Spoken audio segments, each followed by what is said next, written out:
Allô, coucou Yann, bonjour, c'est Monsieur Mazot. Je t'appelle au sujet donc du message que tu m'as envoyé. Tu sais, concernant donc le lien, là, tu me parlais du lien que tu as utilisé pour où il parle de d'explique ce que c'est que la force de mot de passe. Donc je suis allé dessus, et effectivement, c'est un petit peu plus clair. Alors par contre, voilà, j'ai compris quelle était la confusion effectivement concernant cette histoire de force, hein. Alors pour revenir, si on lit effectivement qu'ils expliquent, hein.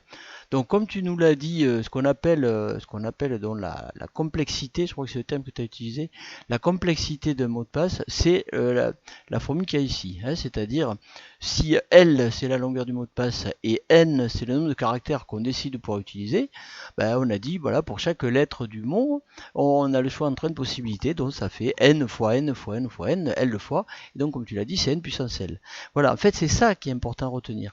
Alors ensuite, l'analogie qui est faite ici, euh, quand on parle de force du mot de passe, c'est une analogie avec la cryptographie. Mais la cryptographie en soi, ça n'a rien à voir avec une histoire de mot de passe. La cryptographie, c'est simplement choisir une clé, et bon, il y a plusieurs méthodes pour crypter un message, de manière générale. Crypter un message, ça veut dire on prend le message dans son intégralité et chacun des caractères de ce message, on le code avec un code spécial pour qu'il ne soit plus lisible par une personne qui le lirait par inadvertance. Et pour le coder, on utilise ce qu'on appelle des clés, c'est-à-dire c'est des,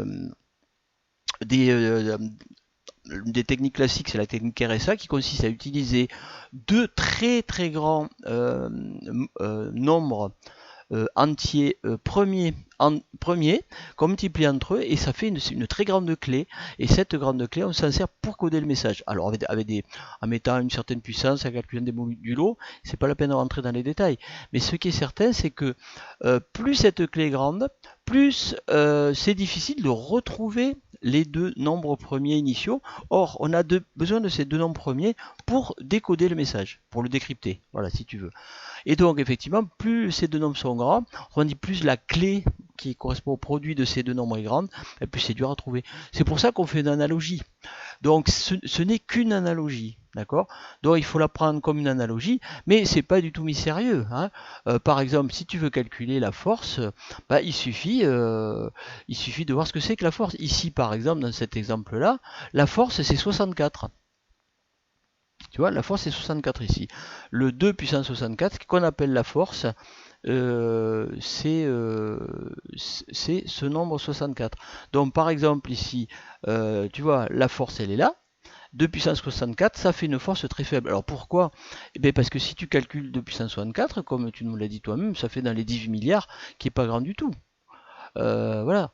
Donc, comment calculer directement la force en utilisant ça comme définition euh, si tu veux de la force, bah, il suffit d'ouvrir, tu ouvres un tableur, hein, et puis tu peux faire le job directement. Donc par exemple, regarde, un petit peu plus bas dans ton document, eux ils te proposent de la calculer cette force. Et bien, tu vois, la force elle va être ici. Donc comment est-ce qu'on fait? Imagine qu'on prenne effectivement 10 caractères et qu'on prenne 62 symboles, hein, c'est le cas ici. On te dit de calculer la force, ben, je vais y appuyer dessus, et ils viennent de trouver 60. Mais c'est pas de la magie, hein. Tu dis que c'est une technique très compliquée de cryptographie. Non, c'est simplement appliquer la formule, hein. Ça n'a rien à voir avec la cryptographie, trouver ce nombre 60. Donc on va le faire tout de suite, hein. Donc garde en tête longueur 10, taille de l'alphabet ici 62. On va trouver ce 60 bits. Alors comment on fait? Eh bien on prend un tableur par exemple, et puis donc dans le tableur, donc j'ouvre un tableur, ok, on va prendre Excel. Donc on va d'abord calculer, donc se placer dans le cas, on va calculer combien il y a de combinaisons de longueur 10, hein, avec 62 caractères. D'accord? Donc on a vu que la formule, on l'a vu ensemble la dernière fois, donc c'est 62, on va les marquer ces deux nombres, hein. Donc 62 ici, ici on va mettre 10, on va récapituler, ça c'est nombre, non c'est l'alphabet, taille de l'alphabet, on va mettre taille alphabet, et l'autre donc ça sera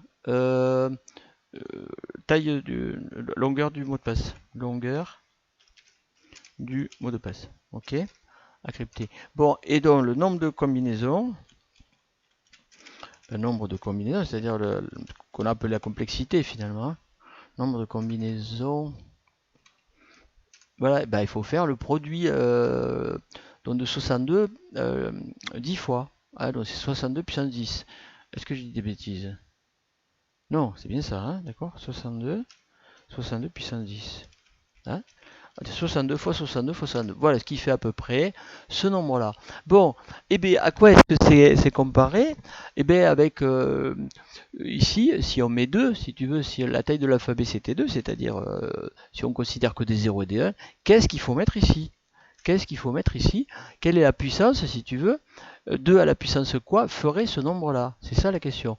Mais pour trouver ça, on applique une formule qui est toute simple, c'est on utilise le log 2.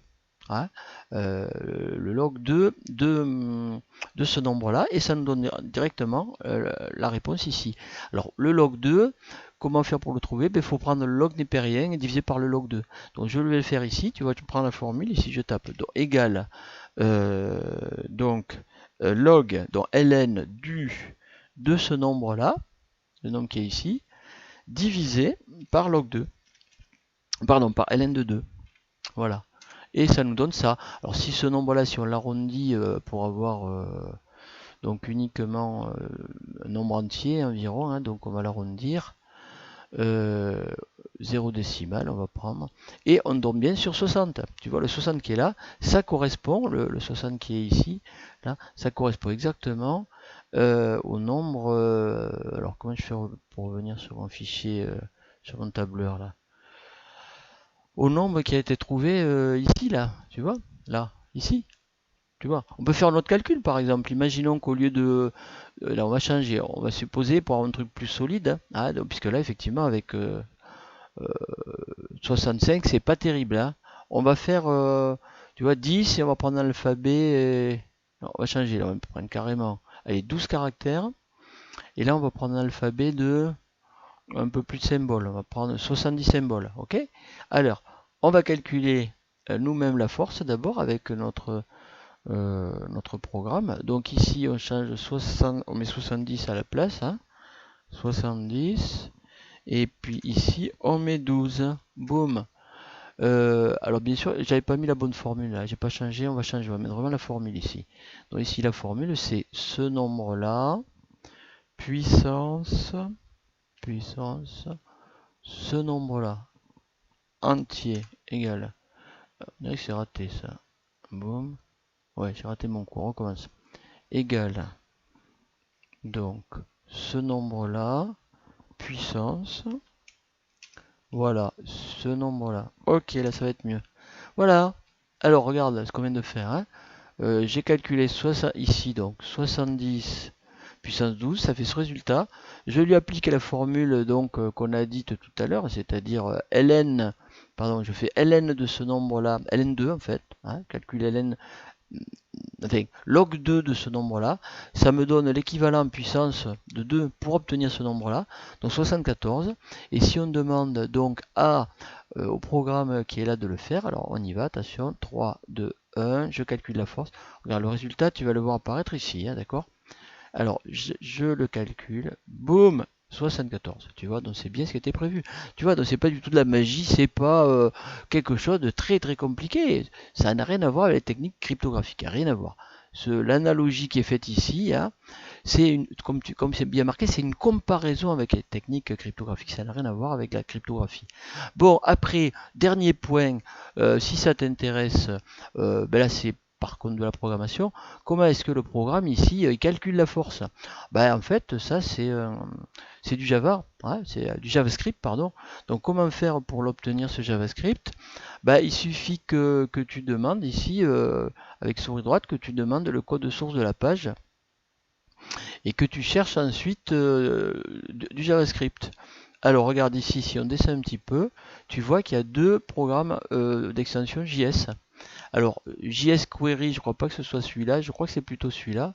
On va cliquer dessus. Et quand tu cliques dessus, le voilà, tu vois, tu peux le voir le code.